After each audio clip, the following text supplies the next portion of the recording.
20 জনকে কামড়ানো পাগলা ঘোড়াটি মারা গেছে, খোঁজ মেলেনি মালিকের। অন্তর্বর্তী সরকার গত 1 বছর জনগণের জানমালের নিরাপত্তা দিতে পারেনি, বলছেন রহিম হোসেন। ভোটের দিন ব্যালট বাক্স নিয়ে গেলে পুলিশ কি বাধা দেবে, বলছেন মাহমুদুর রহমান মান্না। পিআর পদ্ধতিতে নির্বাচন হলে প্রত্যেক ভোটারের মূল্যায়ন হবে, বলছেন চরমোনাই পীর। এবং সর্বশেষ জানাবো, সরকার মব জাস্টিসের বিরুদ্ধে কঠোর অবস্থান নিয়েছে, বলছেন পরিবেশ উপদেষ্টা। শুনছিলেন সংবাদ শিরোনাম, এবারে বিস্তারিত। পিআর পদ্ধতিতে নির্বাচন হলে প্রত্যেক ভোটারের মূল্যায়ন হবে, বলছেন চরমোনাই পীর। পিআর বা সংখ্যানুপাতিক পদ্ধতিতে নির্বাচন হলে প্রত্যেক ভোটারের মূল্যায়ন হবে বলে মন্তব্য করেছেন ইসলামী আন্দোলন বাংলাদেশের আমির সৈয়দ মোহাম্মদ রেজাউল করিম। তিনি বলেছেন, পিআর পদ্ধতিতে নির্বাচন হলে প্রত্যেক ভোটারের সেখানে মূল্যায়ন হবে। পিআর পদ্ধতিতে এককভাবে সরকার ক্ষমতায় যাওয়ার এবং ফ্যাসিস্ট চরিত্রের হওয়ার সুযোগ থাকে না। পিআর পদ্ধতির মাধ্যমে গুন্ডা তৈরি হয় না, কালো টাকা দৌরাত্ম্য তৈরি হয় না, পেশি শক্তি তৈরি হয় না, বিশেষ করে নির্বাচনের সেন্টার দখলের সুযোগ থাকে না। সবচেয়ে বড় সংস্কার হলো নির্বাচন পদ্ধতির সংস্কার। পিআর পদ্ধতি নিয়ে সৈয়দ মোহাম্মদ রেজাউল করিম সমাবেশে আরো বলেন, 35 থেকে 40% ভোট হওয়ার পরে তারা দেশ পরিচালনা করেন, এককভাবে ক্ষমতায় যান, এরপরে সংবিধানকে চটি বই হিসেবে ব্যবহার করেন। যখন মন চাই তখনই সেই রকম ভাবে সংবিধান পরিবর্তন করেন। এটা কি মামাবাড়ির রান্নাবাড়ির খেলা নাকি? মন যা চাইবে তাই করতে হবে। 40% ভোট পাবেন আর 60% ভোটের মূল্য নাই। নেতাকর্মীদের উদ্দেশ্যে চরমোনাই পীর বলেন, আমাদের ফসল ঘরে তুলতে হবে। আমাদের তৎপরতা যদি বাড়াতে না পারি তাহলে আবার আগাছা জন্মাবে। আমরা আর কারো মায়ের কোল খালি দেখতে চাই না।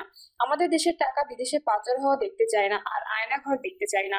পিলখানায় চৌকস অফিসারদের নির্মমভাবে হত্যার ইতিহাস বাংলাদেশের জমিতে আর দেখতে চাই না। অন্তর্বর্তী সরকার গত 1 বছর জনগণের জানমালের নিরাপত্তা দিতে পারেনি, বলছেন রহিম হোসেন। বাংলাদেশ কমিউনিস্ট পার্টির সাধারণ সম্পাদক রহিম হোসেন প্রিন্স বলেছেন, অন্তর্বর্তী সরকার গত 1 বছরে দেশের জনগণের জানমালের নিরাপত্তা দিতে পারেনি। এ অবস্থা থেকে মুক্তি পেতে গণতান্ত্রিক অসাম্প্রদায়িক ও শোষণমুক্ত রাষ্ট্র নির্মাণ করতে হবে। গত 54 বছরে কোনো সরকার দেশের মানুষের মর্যাদা ও অধিকার প্রতিষ্ঠা করতে পারেনি। বিভিন্ন সময় ক্ষমতাসীন দল ও গোষ্ঠী নিজেদের আখের গুছিয়েছে, এমনকি ভোটের অধিকার পর্যন্ত কেড়ে নিয়েছিল। এই অবস্থার পরিবর্তন করতে হলে সমাজ ব্যবস্থার পরিবর্তন করতে হবে। রহিম হোসেন প্রিন্স বলেন, স্থানীয় সরকারের উন্নয়ন চাই, জনগণ স্থানীয় উন্নয়নে কেন্দ্রবিন্দু হবে। আর সংসদে আইন প্রণয়ন, জাতীয় বাজেট সহ রাষ্ট্রযন্ত্রের অন্যান্য দায়িত্ব পালন করবেন। এই কাজের মনোযোগী না হয়ে দ্বিকক্ষ বিশিষ্ট সংসদের কথা বলা হচ্ছে, এত জনগণের মুক্তি আসবে না। তাই বাংলাদেশের কমিউনিস্ট পার্টিকে ঘরে ঘরে গ্রামে গঞ্জে মানুষের অধিকার নিয়ে লড়াই করতে হবে।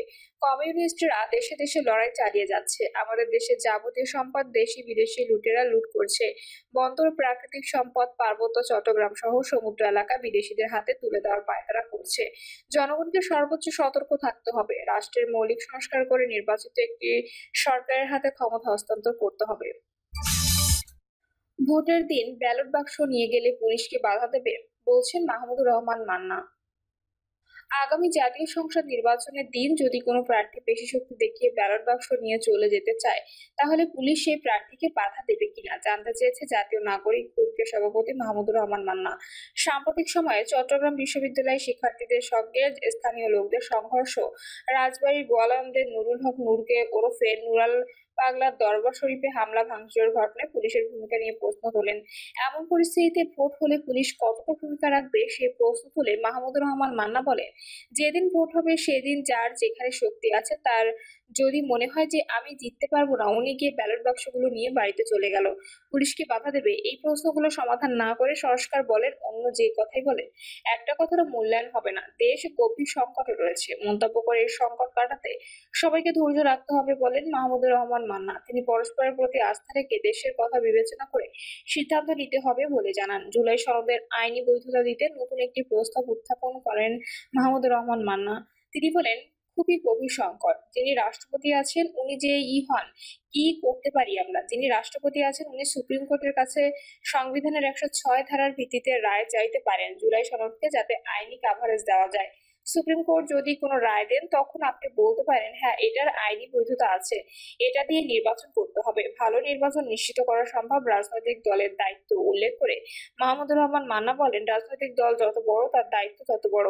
এই নির্বাচন যাতে হয় সে ব্যাপারে গ্যারান্টি বা দায়িত্ব বিএনপিকে দিতে হবে, জামায়াতকেও দিতে হবে, আর যারা দল আছে তাদেরও দিতে হবে। শাহবাগের আন্দোলনকে কোনো মিডিয়া মব বলেনি উল্লেখ করে ইনকিলাব মঞ্চের মুখপাত্র শরীফ ওসমান হাদি বলেন, বাংলাদেশ স্বাধীনতার ইতিহাসে সবচেয়ে নিকৃষ্টতম ভয়াবহ মবের নাম শাহবাগের সন্ত্রাস। ওসমান হাদি আরো বলেন, বিএনপি আধিপত্যবাদ বিরোধী আন্দোলনের একটি বড় শক্তি। এই শক্তিকে এত বেশি কর্নার করা যাবে না যাতে তারা গিয়ে আওয়ামী লীগের হাত ধরে ফেলে। তারা যদি আওয়ামী লীগের হাত ধরে ফেলে তাহলে লড়াইটা আমাদের জন্য আরো কঠিন হয়ে যাবে। লেফটেন্যান্ট কর্নেল হাসিনুর রহমান বলেন, গ্রামে মানুষ যেই জনপ্রতিনিধিকে ভোট দেন সেই জনপ্রতিনিধি নির্বাচনে হেরে গেলে তার ভোটারদের পরের 5 বছর মাথা নিচু করে থাকতে হয়। এই বাস্তবতায় পিআর পদ্ধতিকে আমলে নেওয়া উচিত বলে মনে করেন তিনি। 20 জনকে কামড়ানো পাগলা ঘোড়াটি মারা গেছে, খোঁজ মেলেনি মালিকের।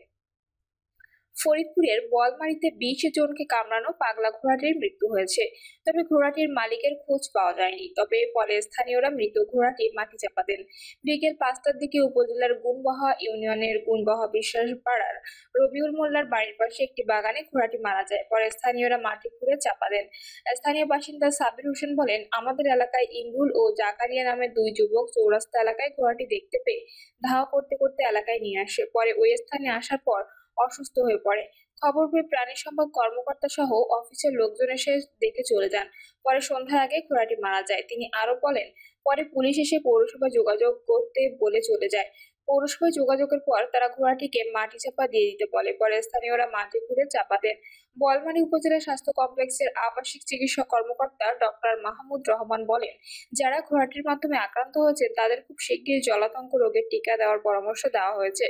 এ বিষয়ে উপজেলা প্রাণী সম্পদ কর্মকর্তা ডক্টর মোহাম্মদ শওকত আলী বলেন, ঘোড়াটি সম্ভবত জলাতঙ্ক রোগে আক্রান্ত ছিল, যে কারণে ঘোড়াটি পাগলা হয়ে যায়। আর এ জাতীয় প্রাণী 2-1 দিনের মধ্যে মারা যাওয়ার আশঙ্কা থাকে। এক্ষেত্রে অসুস্থ ঘোড়াটি মারা গেছে বলে জানতে পেরেছি। যাদের কামড় দিয়েছে তাদের অবশ্যই র্যাবিস ভ্যাকসিন নিতে হবে। সরকার মব জাস্টিসের বিরুদ্ধে কঠোর অবস্থান নিয়েছে, বলছেন পরিবেশ উপদেষ্টা। পরিবেশ, বন ও জলবায়ু পরিবর্তন মন্ত্রণালয় এবং পানি সম্পদ মন্ত্রণালয়ের উপদেষ্টা সৈয়দা রিজওয়ানা হাসান বলেছেন, সরকার মব জাস্টিসের বিরুদ্ধে কঠোর অবস্থান নিয়েছে এবং সংশ্লিষ্টদের আইনের আওতায় আনা হচ্ছে। উপদেষ্টা বলেন, জাতীয় স্বার্থে বস্তুনিষ্ঠ জবাবদিহিমূলক গণমাধ্যম অপরিহার্য। তাই বস্তুনিষ্ঠ গণমাধ্যম অন্তর্বর্তী সরকারের একটি চাওয়া। গণমাধ্যমকে জাতীয় স্বার্থে জবাবদিহিতার জায়গা তৈরি করতে হবে। তিনি বলেন, গণমাধ্যমের প্রতি জনগণের আস্থা ও গ্রহণযোগ্যতা বাড়লেই এর স্থায়িত্ব আসবে। তাই গণতন্ত্রের স্বার্থে গণমাধ্যমকে বস্তুনিষ্ঠ জবাবদিহিমূলক হতে হবে। পরিবেশ উপদেষ্টা উল্লেখ করেন, গণমাধ্যম সংস্কার কমিশনের সুপারিশ বাস্তবায়নে সরকার ইতিমধ্যে একটি কমিটি গঠন করেছে। এই কমিটিতে 5 জন উপদেষ্টা রয়েছেন, যারা শুধু এই কমিশনের সুপারিশ নয়, সংশ্লিষ্ট বিভিন্ন বিষয় পর্যালোচনা করছেন। তিনি বলেন, যতটুকু সংস্কার জনসমর্থন, রাজনৈতিক সমর্থন ও সংশ্লিষ্ট সেক্টরের ঐক্যমত্যের ভিত্তিতে হবে ততটুকুই টেকসই হবে। শুধুমাত্র কাগজে পরিবর্তন আনলে স্থায়িত্ব আসবে না, এর জন্য প্রয়োজন মনস্তাত্ত্বিক পরিবর্তন। সৈয়দা রিজওয়ানা হাসান আরো বলেন, সরকার গণমাধ্যমের স্বাধীনতা